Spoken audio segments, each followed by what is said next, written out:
સ્થાનિકોનો વિરોધ કોળીના પુવાડા ગામના લોકોએ ગ્રામ પંચાયત ખાતે નોંધાવ્યો છે વિરોધ. સરપંચ પદ પર પત્ની હોવા છતાં તમામ કાર્યો પતિ સંભાળતા હોવાનો આક્ષેપ થયો છે અને ગ્રામ પંચાયત સરપંચના પતિ ચલાવતા હોવાનો આક્ષેપ થયો છે. સરકારી કાગળો ઉપર પણ સરપંચના પતિએ સહી કર્યાનું કબૂલ્યું છે. શૌચાલય, આવાસ, નલ સે જલ, રોડ, રસ્તા, કુવા જેવી મૂળભૂત સુવિધાઓથી ગ્રામજનો વંચિત છે. રજૂઆત કરવા ગયેલા ગ્રામજનો સાથે ઉદ્ધતાઈ ભર્યું વર્તન કરાયું છે અને અવાજ દબાવવાનો પણ પ્રયાસ થયો છે.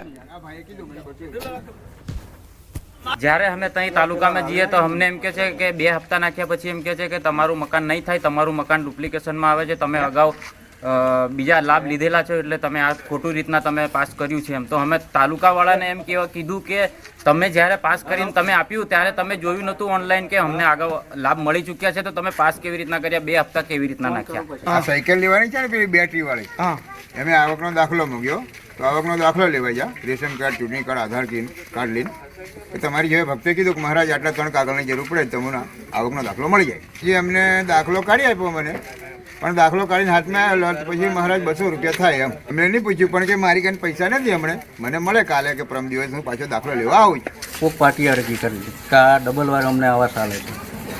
હવે ડબલ વાર આલે છે એમ કરીને અરજી કરી, આ પડી આખા જિલ્લામાં સર, બરાબર. હવે અમુકને 1 હપ્તો નખાયો, અમુકને 2 નખાયા. પછી તલાટીએ તે વખત તલાટી મારે પોરબંદરનો હતો તો કે હું આવા ડુપ્લિકેશન, હવે એમની સહી આવતી પહેલાં એમ ચેકલિસ્ટમાં, તો કે હું આ ડુપ્લિકેશનવાળી સહી નહીં કરું ને. સામૂહિક શૌચાલય એમાં મેં મારા પોતાના ખર્ચે કામ પૂર્ણ કર્યું હતું અને 23માં 2/10નો ચેક મળ્યો હતો અને 90,000 હજી બાકી છે. તો સરપંચને વારંવાર રજૂઆત કરી પણ પૈસા આપ્યા નહીં. 90,000 હજુ બાકી છે. અરવલ્લીમાં યુરિયા ખાતર મામલે વિડીયો વાયરલ થયો છે. યુરિયા ખાતર સાથે નેનો યુરિયાની બોટલ લેવા માટે આગ્રહ કરાઈ રહ્યો છે. બાયડના સાઠંબા વિસ્તારનો વિડીયો વાયરલ થયો છે. તો આરાધ્ય એગ્રો મોલનો આ વિડીયો છે, વાયરલ થઈ રહ્યો છે. ખાતર થેલી સાથે નેનો યુરિયાની બોટલ લેવા માટે આગ્રહ થયો છે. નેનો પ્રવાહી ખાતરની બોટલ લેવા માટે આગ્રહ કરાયો છે અને બોટલ નહીં લો તો ખાતર પણ નહીં મળે. ઉપરથી જ આ રીતે જથ્થો આવતો હોવાની કબૂલાત કરાઈ છે. વાયરલ વિડીયોમાં વેપારીઓએ આ અંગે કબૂલાત કરી છે. ના પણ ફરજિયાત છે એવું કહી દો તમે. બીજા ચેક કરી આવો. બીજા ચેક કરવાની વાત નહીં, તમે એવું કહી દો ફરજિયાત છે એવું કહી દો મને. ફરજિયાત નથી કોઈ. ના કહી દો ફરજિયાત છે એવું. જ્યાં લઈ જવું હોય લઈ જાય. ભાઈ શું કહ્યું તમને ફરજિયાત એવું કહ્યું ને? કહ્યું ભાઈ કાકા કહ્યું તમને ફરજિયાત છે એવું? જ્યાં ઈચ્છા હોય લઈ જાય. યુરિયા જોઈએ તો લઈ જાય. આપવું છે કે નહીં આપવું તમારે યુરિયા? નથી, એમ નહીં સેટ થાય. નહીં સેટ થાય એમ ને? ખાતર લેશો તો જ સેટ થશે જોડે એમ? અમાર ઉપરથી આવે છે 2 થેલી 1 થેલી આવે એટલે અમે હાલ લે. બરાબર. નહીતર અમને ના આવતો હોય તમે ના આપીએ. સ્ટોક નહીં તમારી જોડે? સ્ટોક નથી. એરિયા નહીં આપો તમે? યુરિયા છે પણ જોડે લઈ જવું પડે. જોડે લઈ જઈએ તો જ આપશે એમ? ફાઇનલ એવું પછી 2 થેલી 1 થેલી. હા પણ ફાઇનલ એવું જોડે લઈ જશે તો જ આપશે એવું? 1 થેલી ફાઇનલ ને પણ એવું ફાઇનલ અમે કશું ના કહીએ. હા મારી એરિયા 2 થેલી લેવાનું છે, તમે આપશો કે નહીં આપો એમ કહી દો. 2 થેલી 1 થેલી આવે છે બરાબર. ઉપરથી આદેશ કરેલો છે. બનાસકાંઠાના પાલનપુર નજીક હેબતપુર પાટિયા વિસ્તારમાં મોટી સંખ્યામાં ખેડૂતો એકત્રિત થયા. ટોલ મુક્તિની માંગને લઈને હેબતપુર પાટિયાથી ખેમાણા ટોલ નાકા સુધી મહારેલી યોજાઈ. તો રેલીના અંતે ખેમાણા ટોલ પ્લાઝા ખાતે તેઓ રજૂઆત કરવા ધરણા પર બેસશે અને ખેડૂતો ઘણા સમયથી ટોલ માફી માટે માંગ પણ કરી રહ્યા છે. તો મોટી સંખ્યામાં ખેડૂતો એકઠા થયા હતા. તો ટોલ મુદ્દે મહારેલી તેઓએ યોજી હતી.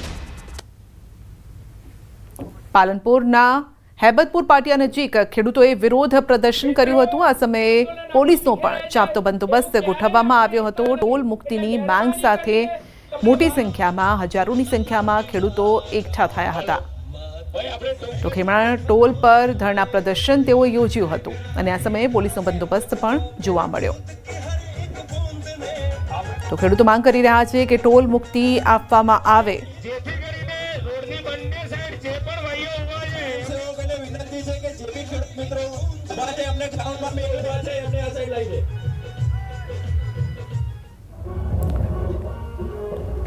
તો પાલનપુરના હેબતપુર પાટિયા નજીક ખેડૂતોનું વિરોધ પ્રદર્શન, ટોલ મુક્તિની માંગ સાથે ખેડૂતોએ મહારેલી યોજી હતી અને આ સમયે નારેબાજી પણ તેઓએ કરી હતી. તો કોઈ પ્રકારની અઘટિત ઘટના ન બને અને ટોળું ઉશ્કેરાઈ ન જાય તેને લઈને પણ પોલીસે પણ ચાંપતો બંદોબસ્ત અહીં ગોઠવ્યો હતો. તો ખેડૂતોની મુખ્ય માંગ છે કે તેઓને ટોલમાંથી મુક્તિ આપવામાં આવે, કારણ કે સ્થાનિકો છે અને ટોલ ભરીને તેઓએ આવવું જવું પડે છે. તેને લઈને તેઓએ આ માંગ કરી હતી.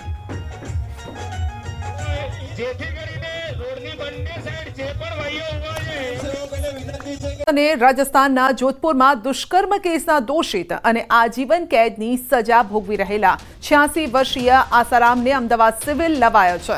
તો મેડિકલ ચેકઅપ માટે સિવિલ હોસ્પિટલ લવાયો અને ઓપીડીમાં મેડિકલ ચકાસણી કરાઈ હતી. તો હાલ જામીન પર છે આસારામ. જામીન માટે રાજસ્થાન હાઈકોર્ટે આરોગ્ય તપાસના આદેશ આપ્યા હતા. તો ઓપીડીમાં મેડિકલ ચકાસણી કરાઈ હતી. હાલ જામીન પર છે આસારામ. તો આસારામને અમદાવાદ સિવિલ લવાયા તે સમયના આ દ્રશ્યો છે.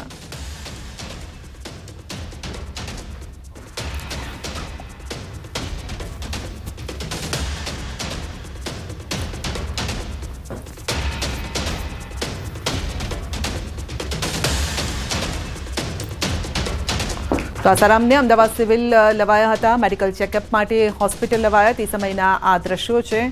તેમની ઉંમર 86 વર્ષની છે અને જામીન પર તેઓ હાલ છે. તો ઓપીડીમાં મેડિકલ ચેકઅપ માટે તેઓને લઈ જવાયા હતા. આરોપી આસારામ છે તેને અમદાવાદ સિવિલ ખાતે લાવવામાં આવ્યો છે. આપ દ્રશ્યની અંદર જોઈ શકો છો, અલગ અલગ મેડિકલ તપાસ માટે તેને ખાસ અહીં લાવવામાં આવ્યા હતા અને અલગ અલગ જે કેસ છે તે કરાવવામાં આવ્યા હતા. સૌપ્રથમ ઓપીડી વિભાગ ખાતે અલગ અલગ મેડિકલ પરીક્ષણ કરવામાં આવ્યું હતું. ત્યારબાદ હવે તેને ટ્રોમા સેન્ટર ખાતે લઈ જવામાં આવી રહ્યા છે. આપ જોઈ શકો છો દ્રશ્યની અંદર છેલ્લા 2 કલાક સુધી ઓપીડી ખાતે તપાસ કરવામાં આવી હતી અને ત્યારબાદ હવે ટ્રોમા સેન્ટર ખાતે તેને તપાસ માટે લાવવામાં આવ્યો છે. વાત કરીએ તો આસારામ છે 21મી ઓગસ્ટ સુધીના જે જામીન છે તે નામદાર કોર્ટ દ્વારા લંબાવવામાં આવ્યા છે. કેમેરામેન પ્રકાશ દેસાઈ સાથે ઋત્વિક સોની, ન્યૂઝ 18 ગુજરાતી.